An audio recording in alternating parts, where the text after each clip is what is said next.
Hi, welcome to the Brief Book Reviews channel, otherwise known as An Old Guy Reviews the Book that he's read this week.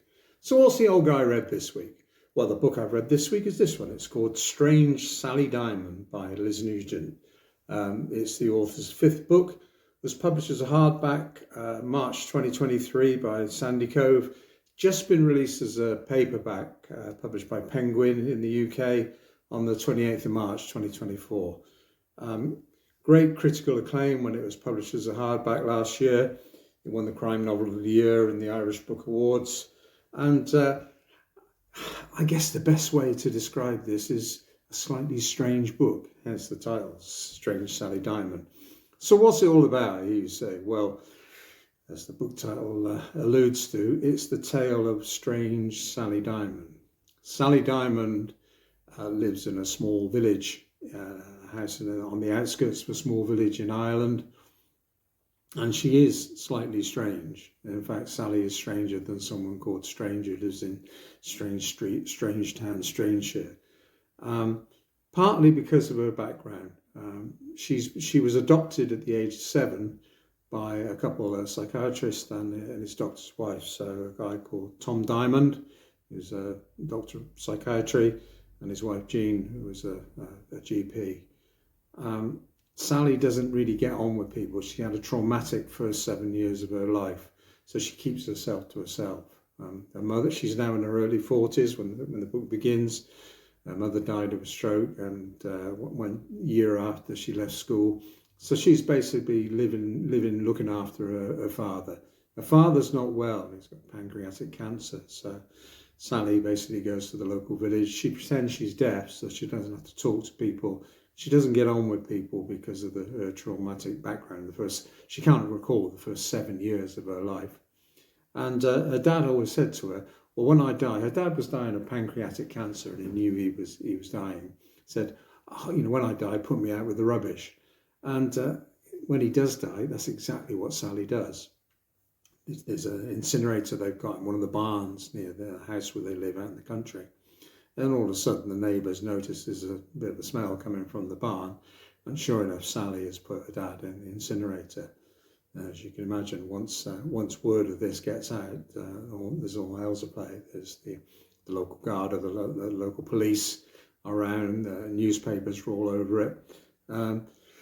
Sally technically has created a crime. She's tried to cremate a body. She's illegally disposed of a body, but because of her condition, her mental condition, the authorities take kindly to her. And a local doctor, he's checking her name, called Angela, who used to be her mum's partner, keeps an eye on Sally and says, look, we're going to have to try and get you sorted. So she reads some letters that her father had left. After she'd put him in the incinerator. The first one explains about his funeral arrangements and to contact the local solicitor. And then there's another letter explaining to Sally that, she doesn't recall anything before the age of 7, and that Tom and Jean are adopted parents. Her real name is Mary, it's not Sally, but as far as they're concerned, they've adopted her, they've brought her up, she's Sally Diamond. He explains to her that as a psychiatrist, he's tried to understand her condition, and does it fit within the autism spectrum? Is it PTSD? Because she's had traumatic early life.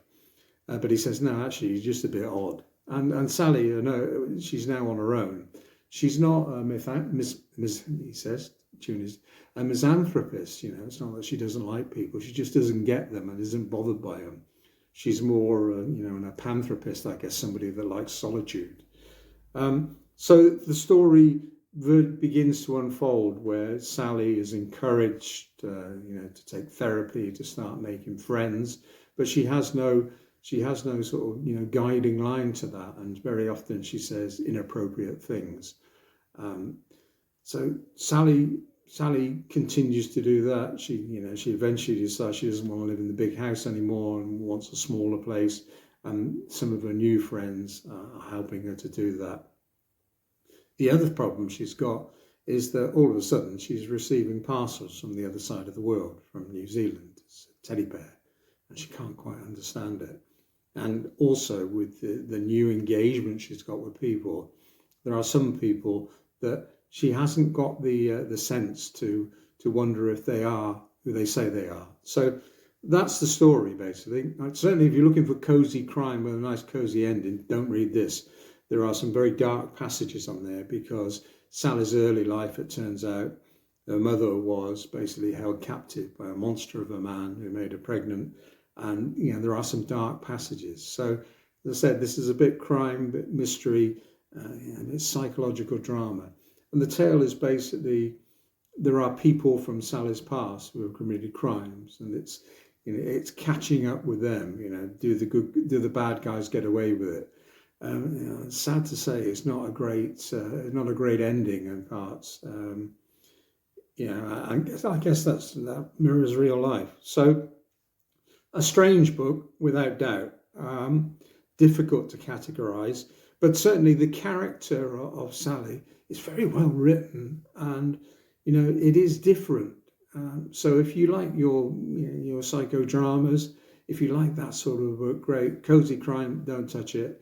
And it is well written. I just felt the ending fell a bit flat, and I guess probably just not my type of book. I like murder mysteries with lots of twists, lots of turns, lots of action. This isn't that, but nevertheless, it is well written, and certainly the character of Sally is very engaging. And there are some bits of humour amongst the darkness where Sally just simply doesn't get other people and says inappropriate things. So I'd give it 6 out of 10. That's it for this week's brief book review. 10/10 till we do it again. Thanks for watching.